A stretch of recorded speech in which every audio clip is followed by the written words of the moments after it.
Assalamualaikum warahmatullahi wabarakatuh. Di sini saya Muhammad Endro, MBM 1901010127.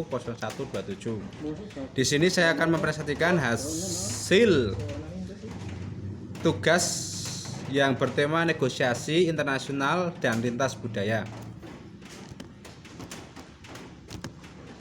Pengertian budaya. Meski perbedaan budaya jelas memang penting, negosiator juga harus berjaga-jaga agar tidak terlalu menyerahkan atau perbedaan budaya. Meski budaya menentukan karakteristik di level kelompok, tidak berarti semua anggota budaya tersebut memiliki karakteristik yang seragam dan sangat sulit memprediksi perilaku seseorang dari budayanya. Jadi negosiator itu harus tahu perbedaan budaya. Kenapa? Kalau kita sebagai negosiator atau bernegosiasi dengan lintas budaya seperti orang luar, kita harus tahu karakteristik budayanya yang mereka miliki. Oke, lanjut. Seni negosiasi adalah menentukan strategi dan model serta sudut pandang yang digunakan untuk meningkatkan pemahaman lintas budaya. Hal yang mempengaruhi negosiasi internasional adalah ada 2 poin, yaitu poin pertama konteks lingkungan dan yang kedua konteks terdekat. Nah, kita akan kupas di slide selanjutnya. Konteks lingkungan. Konteks lingkungan juga ada beberapa poin. Yang poin yang pertama, pluralisme hukum dan politik. Kondisi negara dan sistem politik yang mempengaruhi perbedaan dengan perusahaan dalam menjalankan urusan rumah tangga atau bisnis dan usaha antar satu negara dengan yang lainnya memiliki kondisi yang berbeda. Jadi antara negara Indonesia dengan negara luar negeri atau negara Amerika itu sangat berbeda sekali di konteks budaya. Poin yang kedua, ekonomi internasional. Setiap negara memiliki perbedaan mata uang. Oleh karena itu harus disepakati mata uang yang akan digunakan gitu. Jadi kita bernegosiasi dengan orang luar, kita harus menyepakati mata uang yang akan digunakan sebagai transaksi atau jenis usaha lainnya. Lanjut. Poin yang ketiga, pemerintah dan birokrasi asing. Jadi ada negara yang memberikan kebebasan bagi perusahaan untuk menjalankan bisnisnya dan ada juga yang memiliki aturan yang ketat terhadap perusahaan di negaranya.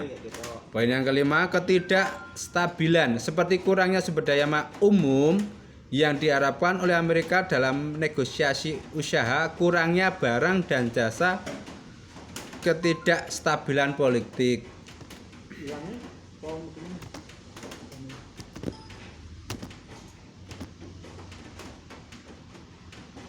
Yang selanjutnya, ideologi. Misal negosiasi di Amerika Serikat cenderung bersifat liberal atau individualistik dan kapasitistik, berbeda dengan Cina dan Prancis yang lebih mementingkan hal publik.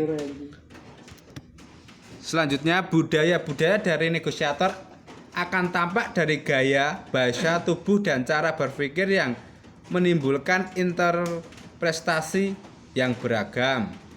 Poin yang selanjutnya, memegang saham eksternal. Negosiasi harus memperhatikan pihak luar yang tidak terlibat dalam negosiasi namun mempengaruhi dalam hal bernegosiasi.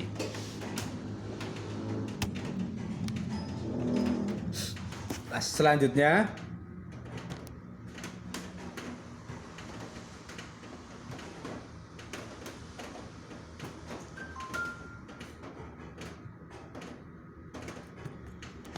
konteks terdekat. Nah, di konteks terdekat itu ada beberapa poin. Poin yang pertama, kekuatan penawaran relatif.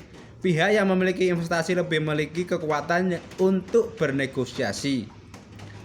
Poin yang kedua, tingkat konflik. Konflik yang tinggi seperti konflik etnis, identitas memiliki tingkat pengaruh yang besar terhadap negosiasi.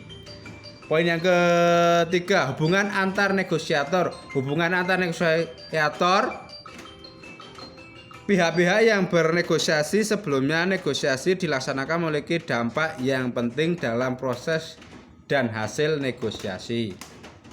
Selanjutnya, hasil yang digunakan beberapa negara menggunakan negosiasi internasional untuk mencapai tujuan politik baik dalam negeri maupun internasional. Poin selanjutnya, pemegang saham terdekat. Mereka yang termasuk dalam pihak ini memiliki posisi tawar yang tinggi dalam bernegosiasi.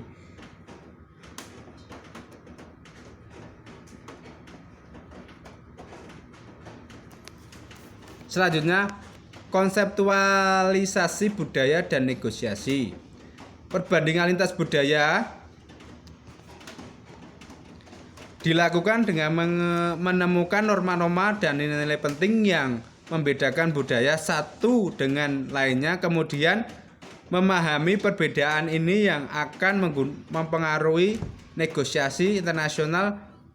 Dimensi budaya menurut Havles ada beberapa poin. Poin yang pertama, individualisme, kontekstualisme, 2 jarak kekuatan, 4 keberhasilan karir, kualitas hidup, yang terakhir penghindaran ketidakpastian.